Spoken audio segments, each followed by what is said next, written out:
Real grade Gundam GP01 Zephyranthes.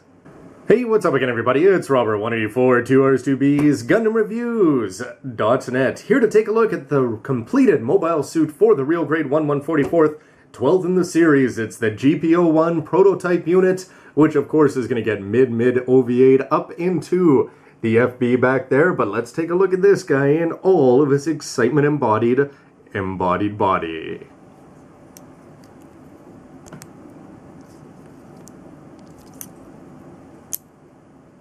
With the shoulders, the covers, and those blue parts of the green seals, this is tricky to do on camera, but you can see how things are going to be taking shape here. And here it is. That goes in there and attaches quite nicely. The only thing missing really is that if this was Pacific Rim, the top half of this would drop down from 40 meters up above for no reason besides the rule of cool.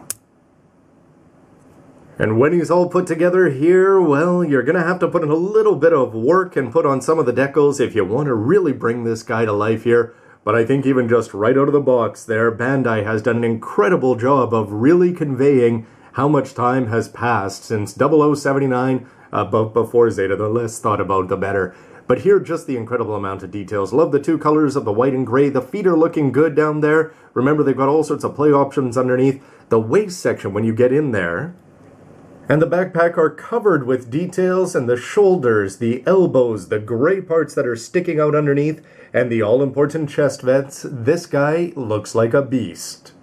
But as a vaguely transforming Gundam, is he going to be punished in the way that we've seen so many other kits? First of all, independent front-moving skirts there. You can see the way the side skirts are going to get up and out of the way, but they're not going to go much higher than that. That knee bend, again, is a thing of beauty there, showing off that red.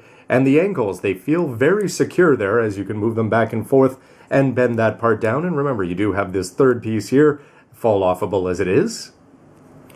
The hips have a nice mechanism inside as well, but it's going to be the waist here that's going to be a little bit more worrying.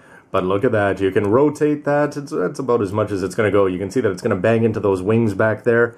But you can do some fun gimmicks too, like showing this part off of the actual core fighter as you can drop that back down. The shoulders, you'll notice that they're going to be coming out here. This little blue piece just sort of drops down and just clips on around the B-frame there on the inside. But you can see I just went for a little twist forward there, and it's going to dislodge everything. So obviously it's not going to be as secure as you'd like. The shoulders themselves, you can see that these are going to be moving up and showing off some of that nice part there. Everything feels a little bit weak though until I get it re-secured.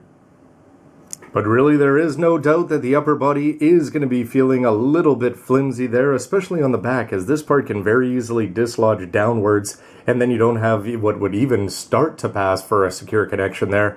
But however, the arms themselves are still going to be looking good as they get to rotate around. That elbow bend is, again, just a thing of beauty there, and the fact that they can move up and down is going to come into even more play when you put on the FB, or the FV if you want to put it that way. Height comparison now, where I think that they did a very good job of nailing the 18-meter height here. And of course, the mecha designers back in the day had the challenge, the same thing facing, I suppose, the designers on Enterprise, or Star Trek Enterprise after that, where you've got to take something and set it and use today's technology to make something that looks older than something that came out a long time ago. And with the mid-80s and the Mark II there, this was sort of the challenge faced. But I think if you put Amuro's great-granddaddy over here, it would be a very nice progression. This guy, though, is going to look a lot more modern, streamlined, and just militaristic, I'd say, as he's got the gray part sticking out all over the place, the antenna on the head, and he's just generally, but he still has enough similarities to the original granddaddy that I think he absolutely nails it. And in terms of the real grades here, this guy is missing a lot because I didn't bother to put on all the stickers there for him. But I think the combination is still looking great, and if you do want to put in the time with these RGs, it's definitely going to be paying off. And though Gato is in a gray-skinned, a Destiny equivalent bad guy there, if we never got to see Ko go up against a Char-type suit. But here's the Shinanju. This is Robot Damashi, not the HGUC, and you can see that it's going to have all that nice gold piping. But not bad in terms of the overall scale. This guy probably, the Shinanju, should probably be a little bit better, or bigger, but this guy still is going to be standing up in terms of the amount of details, even outdoing a much more expensive toy. But then again, will he ever have the charm of these early 80 monstrosities that Unicorn has made cool again? Well, I guess we'd have to credit the Juagu for at least eating all of his vegetables like a good elephant. When you're equipping them here, you are going to have some fun options. Remember, you've got a second one of these, but you can put it up this way, or the same thing. So lots of options to get it out of the way before you put this on the elbow. So with his cool beam rifle in hand there, and this little V just out for the moment, one of the big problems though is I haven't coolified his left arm, because even if you want to, the first thing that happened when I put in that shield is already I've had some rocky issues there with that shoulder, and it just seems to want to collapse out downwards and just sort of hang right down. So the extra weight of the shield, good looking as it is going to be causing some problems, it would seem, whether probably it's in its extended or shortened form. As without these top parts all squeezed in there firmly, this thing just sort of hangs on like it's been broken in a bar fight. And even when you re-snap everything in and try to make it more secure, you can see that even with the beam rifle over here, there's going to be problems galore with this. Yes, it's an incredible design the way they get the core block to work in there, but if you're not able to pull off a simple pose easily without this whole thing just falling apart. And yes, some good poses are definitely achievable there. It's just going to take you a lot of patience to get there. The shield just fell off, and I'm not going to bother replacing it at the moment. The beam rifle, though, he can look down there menacingly, and something I should mention is that neck, the way it's covered up, and he can stare down the barrel there. This guy is one of the most deadly-looking fighters out there, I think, in all of the Gundam metaverse, and it sort of makes me want to go play a little bit of him in Gundam vs. Gundam right now. Well, FB.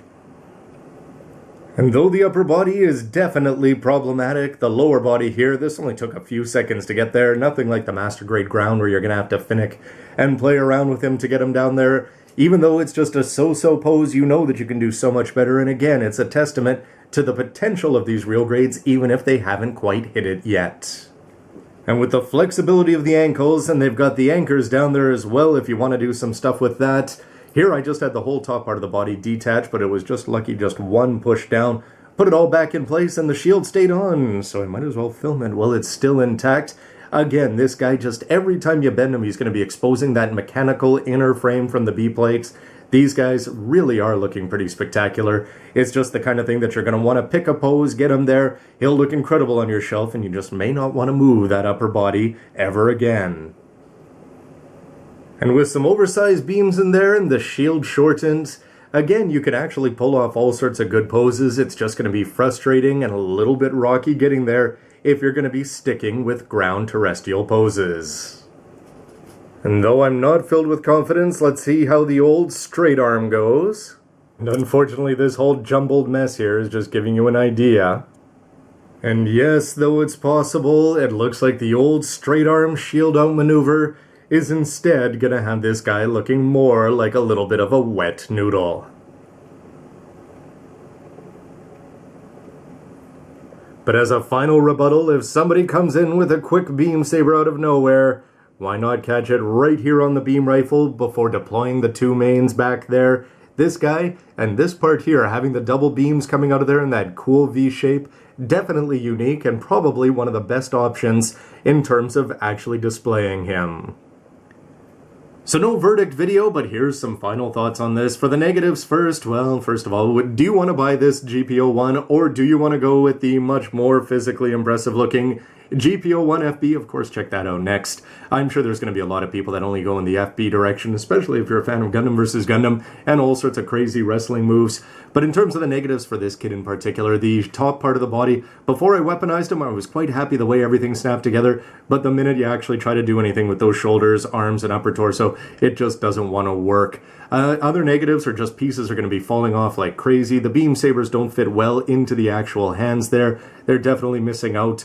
And just the fact that some of these parts could have been done in clear colors or something instead of actually just with seals. But I think the big disappointment is just going to be the general looseness. He's not as bad as the Zeta Gundam, but he's going to be up there in terms of difficulty. However, the tons of positives include a lot of stuff that seems to work well, at least on paper. The shield is a lot of fun. The fact that you've got the E-Pack options, you've got 3 of them. You can go for the old straight arm and put that on if you can get it to work. The oversized beams are going to be a lot of fun, and just never mind the actual looks back there. When you see how much yellow is exposed on the core fighter, which looks great in both core Brock form and when it's actually down, put on a table or spinning around. The little tiny landing gear is going to be great, 3-finger trigger finger splits and lots of extra manipulators, and just the seals all over the place, and when you're exposing this much gray inner frame, there's definitely a lot of win. Final recommendation, if you're a fan of this suit and you're a fan of Koen, you're a fan of one pose, I would go for it. Just don't expect anything fancy out of the upper body, and if you just want to stare at it,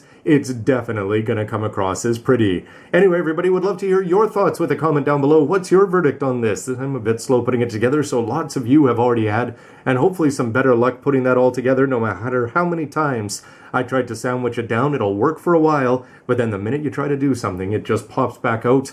Anyway, and what is it like compared to the FB? Stick around for that. And as always, thanks for watching. See you next time. Bye. Seriously, why would I straight arm somebody when I've got a bayonet like this at the end of my gun? I mean, think about it.